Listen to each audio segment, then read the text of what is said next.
மாதந்தோறும் first Sunday அன்று கிரியாஸில் நாம் வாங்கும் அனைத்து பொருட்களுக்கும் எக்ஸைட்டிங் ஆஃபர்ஸ் அண்ட் கிஃப்ட்ஸ். தூத்துக்குடியில் தாவேக நிர்வாகிகளால் கூட்டு பாலியல் வன்கொடுமை செய்யப்பட்டதாக குற்றம் சாட்டும் பெண் அன்றைய தினம் தன்னுடன் சேர்ந்து மற்றொரு பெண்ணையும் அவர்கள் பாலியல் வன்கொடுமைக்கு உள்ளாக்கியதாக குற்றம் சாட்டியுள்ளார்.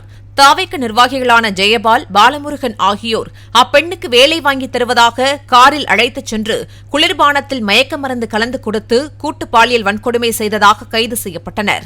அவர்கள் மீதான புகாரை வாபஸ் வாங்க சொல்லி ஸ்ரீவைகுண்டம் தாவேக எம்எல்ஏ சரவணன் தன்னை மிரட்டுவதாகவும் அவர் தெரிவித்திருந்தார். அந்த இடத்துல நான் மட்டும் இல்ல, இன்னொரு பெண்ணும் இருந்தாங்க. அவங்க என் பேரை சொல்ல வேண்டாம், என் வாழ்க்கை பேருன்னு கேட்டதுனால நான் அதை சொல்லல. காவல்துறை கிட்டையும் நீதிபதிட்டையும் மட்டும் நான் சொல்லியிருக்கிறேன். தூத்துக்குடி மாவட்டம் ஸ்ரீவைகுண்டம் அருகே இருக்கக்கூடிய பகுதியில இளம்பெண் ஒருவர் பாலியல் வன்முறையால் பாதிக்கப்பட்ட சம்பவம், அதுவும் குறிப்பாக ஆளும் கட்சியை சேர்ந்த தமிழக வெற்றி கழகத்தினுடைய 2 நிர்வாகிகள் இதில் நேரடியாக சம்பந்தப்பட்டிருப்பது என்பது தமிழ்நாட்டில் பெரும் அதிர்ச்சியை ஏற்படுத்தி இருக்கிறது. இதனிடையே இங்கே இருக்கக்கூடிய ஸ்ரீவைகுண்டம் சட்டமன்ற உறுப்பினர் சரவணன் அவர்கள் தொடர்ச்சியாக இந்த புகார், இச்சம்பவம் குறித்து செய்திகளில், குறிப்பாக முகநூல்களில் பல்வேறு செய்திகளை அவதூறு பரப்பி வருகிறார். இது குறித்தான பத்திரிகையாளர் சந்திப்பு தான் இது. பாதிக்கப்பட்ட பெண்ணுக்கு நீதி வேண்டும். 2 குற்றவாளிகள் கைது செய்யப்பட்டிருக்கிறார்கள். இருந்தாலும் கூட பாதிக்கப்பட்ட பெண்ணுக்கும் குடும்பத்திற்கும் தொடர்ச்சியாக மிரட்டல்கள் வெளிவந்த வண்ணம் இருக்கிறது. அது மட்டுமல்லாமல் பாதிக்கப்பட்ட பெண்ணையே குற்றவாளிகளாக சித்தரிக்கக்கூடிய செயல்பாடுகளில் சமூக வலைதளங்களில் தொடர்ச்சியாக ஸ்ரீவைகுண்டம் பகுதியில் இருக்கக்கூடிய தாவேகாவினுடைய நிர்வாகிகள், குறிப்பாக சட்டமன்ற உறுப்பினர் சரவணன் அவர்களுடைய ஆதரவாளர்கள் பாதிக்கப்பட்ட பெண்ணை குறிவைத்து சமூக வலைதளங்களில் மிக மோசமாக அவருடைய படத்தை வெளியிட்டு அவர் குடும்பம் குறித்து அவதூறு பரப்பி வருகிறார்கள். உடனடியாக இதை தடுத்து நிறுத்த வேண்டும். மாவட்ட காவல் கண்காணிப்பாளர் பாதிக்கப்பட்ட பெண்ணிற்கும் குடும்பத்திற்கும் முழு பாதுகாப்பு வழங்க வேண்டும் என்பதை வலியுறுத்தித்தான் இந்த பத்திரிகையாளர் சந்திப்பை நாங்கள் நடத்த இருக்கிறோம். இன்றைக்கு மாவட்ட காவல் கண்காணிப்பாளரிடம் நேரம் கேட்டிருந்தோம். அவர் சந்திக்க முடியாதுன்னு சொல்லியிருக்கிறாங்க.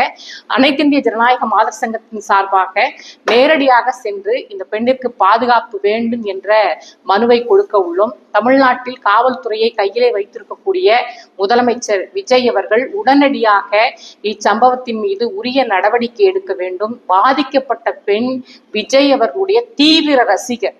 தாவேகா கட்சியில் கிட்டத்தட்ட 2 ஆண்டுகள் தாவேகாவினுடைய வெற்றிக்காக, விஜய் அவர்களுடைய வெற்றிக்காக, சரவணன் அவர்களுடைய வெற்றிக்காக கடுமையாக உழைத்த ஒரு நிர்வாகியை இவ்வளவு மோசமாக பாலியல் வன்முறை செய்ததோடு மட்டுமல்லாமல் இன்றைக்கு அதை நியாயப்படுத்தக்கூடிய வேலைகளை செய்து கொண்டிருப்பது என்பது அனுமதிக்க முடியாது. ஆகவே தமிழ்நாட்டினுடைய முதலமைச்சர் உடனடியாக நடவடிக்கை எடுக்க வேண்டும். பாதிக்கப்பட்ட பெண்ணுக்கு நியாயம் கிடைக்க வேண்டும் என்பதற்காக நாங்கள் இந்த பத்திரிகையாளர் சந்திப்பை நடத்தி கொண்டிருக்கின்றோம். நேற்றைக்கு ஜனநாயக மாதர் சங்கத்தின் சார்பாக ஸ்ரீவைகுண்டம் பகுதியிலே ஒரு ஆர்ப்பாட்டத்தை நடத்தி இருக்கின்றோம். உடனடியாக பாதிக்கப்பட்ட பெண் சொல்லக்கூடிய புகார்களை துரிதமாக விசாரித்து நடவடிக்கைகளை மேற்கொள்ள வேண்டும் என்று கேட்டுக்கொள்கிறோம். அதாவது 2 பேர் அரெஸ்ட் பண்ணியிருக்கிறாங்க. இருந்தாலும் கூட குற்றவாளிகளாக இன்றைக்கு கைது செய்யப்பட்டிருக்கக்கூடிய தரப்பில் இருந்து அவங்க சிறையில் அடைக்கப்பட்டிருக்காங்க. இருந்தாலும் கூட அந்த தரப்பில் இருந்து தொடர்ச்சியாக மிரட்டல்கள் பாதிக்கப்பட்ட பெண்ணுக்கு வந்துட்டு இருக்குது. ஆகவே அந்த மிரட்டல்களை தடுத்து நிறுத்தணும். கொலை மிரட்டல் உட்பட இந்த பெண்ணிற்கு பாதுகாப்பு இல்லாத சூழல் என்பது இருக்கு. ஆகவே உரிய விசாரணை நடத்த வேண்டும் என்பதை கேட்டுக்கிறோம். குறிப்பாக மக்களால் தேர்ந்தெடுக்கப்பட்டிருக்கக்கூடிய சட்டமன்ற உறுப்பினராக இன்றைக்கு ஆட்சி அதிகாரம் கையிலே இருக்கிறத பயன்படுத்தி பெண்ணுக்கு தொடர்ச்சியாக மிரட்டல் விடுவது என்பது ஏற்றுக்கொள்ள முடியாது. சமூக வலைதளங்கள்ல மோசமாக இந்த பெண்ணினுடைய படத்தை வெளியிட்டு, குடும்பத்தினருடைய படத்தை வெளியிட்டு அச்சுறுத்தல் விடுப்பது என்பது நடவடிக்கை எடுக்க வேண்டும் என்பதை வலியுறுத்தும். உரிய விசாரணை நடத்த வேண்டும். விசாரணையில தகவல்கள் வெளிவர பட்சத்துல அவர் மீது நடவடிக்கை எடுக்க வேண்டும் என்பதை வலியுறுத்தும். எம்எல்ஏ மேல கம்ப்ளைண்ட் சம்பந்தப்பட்ட பெண் புகார் கொடுக்கல. அவர் பல இடங்கள்ல இப்பெண் குறித்து பல்வேறு இடங்கள்ல கருத்துக்களை தெரிவிக்கிறாங்க.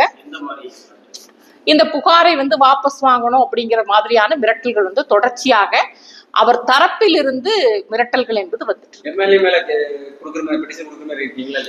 விசாரணை என்பது செய்யணும்.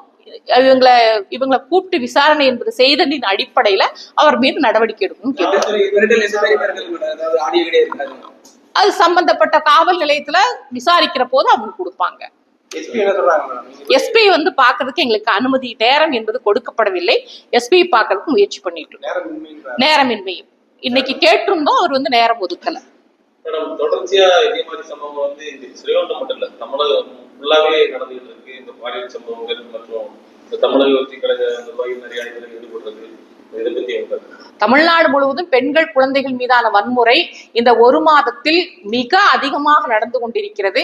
உடனடியாக தமிழகத்தினுடைய அரசாங்கம், காவல்துறையை கையிலே வைத்திருக்கக்கூடிய முதலமைச்சர் உடனடியாக நடவடிக்கை எடுக்க வேண்டும் என்பதை நாங்கள் வலியுறுத்துறோம். இவ்வளவு மோசமான சம்பவங்களுக்கு மிக முக்கியமான காரணமாக இருப்பது போதை என்பது, குறிப்பாக டாஸ்மாக் கடைகள் எண்ணிக்கை என்பது.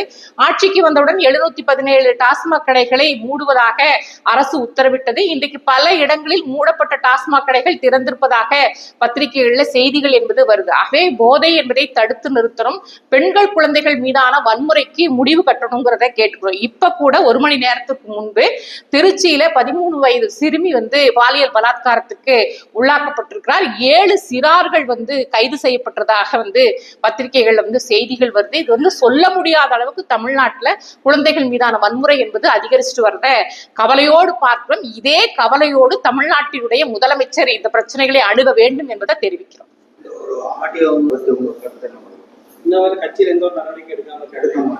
தாவேகாவுல வந்து 2 பேர் மேல, அந்த நிர்வாகிகள் 2 பேர் மேல நடவடிக்கை எடுத்திருக்கிறாங்க. கூட சேர்ந்து பாதிக்கப்பட்ட பெண் இவங்க மேலையும் தாவேகா கட்சி ரீதியாக நடவடிக்கை எடுத்திருக்கிறாங்க. குற்றவாளிகளுக்கும் கட்சியில ஒரே தண்டனை, பாதிக்கப்பட்டவங்களுக்கும் ஒரே தண்டனைனா இது வந்து ஏற்றுக்கொள்ள முடியாது அப்படிங்கிறதான் இவங்க பாதிக்கப்பட்ட பெண்ணினுடைய ஆடியோ என்பது வெளியா இருக்கிறதா வந்து சொல்றாங்க. முழுமையாக அந்த ஆடியோ என்பது ஒளிபரப்பப்பட வேண்டும். அதாவது தேவையான பகுதிகளை மட்டும் எடுத்துக்கொண்டு இன்னைக்கு வந்து ஒளிபரப்பிட்டு இருக்கிறாங்க. அது சரியில்லை. பேசின முழு ஆடியோவை வந்து வெளியிடணும் அப்படிங்கிறது. அந்த ஆடியோல வந்து ஸ்ரீவைகுண்டம் சட்டமன்ற உறுப்பினர் மலையும் வந்து குற்றம் சொல்லி ஆடியோ வந்து புகாருக்கு வந்து உடந்தையா இருக்காரு. அது இப்பவும் அவங்க அப்படிதான் சொல்றாங்க. இப்பவும் அப்படிதான் சொல்றாங்க. பார்க்கணும்னா அவரால் ஒரு குற்றவாளியா தானே ஒருவர்.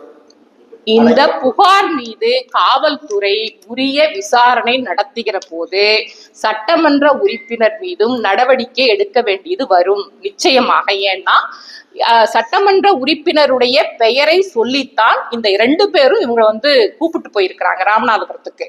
ஆகவே நிச்சயமாக சட்டமன்ற உறுப்பினர் மீதும் சரவணன் அவர்கள் மீதும் நடவடிக்கை எடுக்க வேண்டியது வரும். ஆகவே வந்து உரிய விசாரணை என்பது மேற்கொள்ள வேண்டும் என்பதை நாங்க கேட்கிறோம்.